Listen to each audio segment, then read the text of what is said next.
Kaya pagsikapan nating mamuhay sa pag-asa, pag-ibig at pananampalataya, at tunay na ang kapayapaan ay isa sa atin. Muli ako si DJ Leslie. Salamat at magandang araw sa lahat.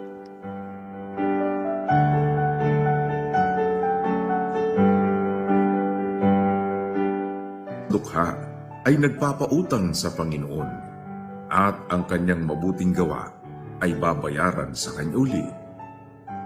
Kawikaan 19:17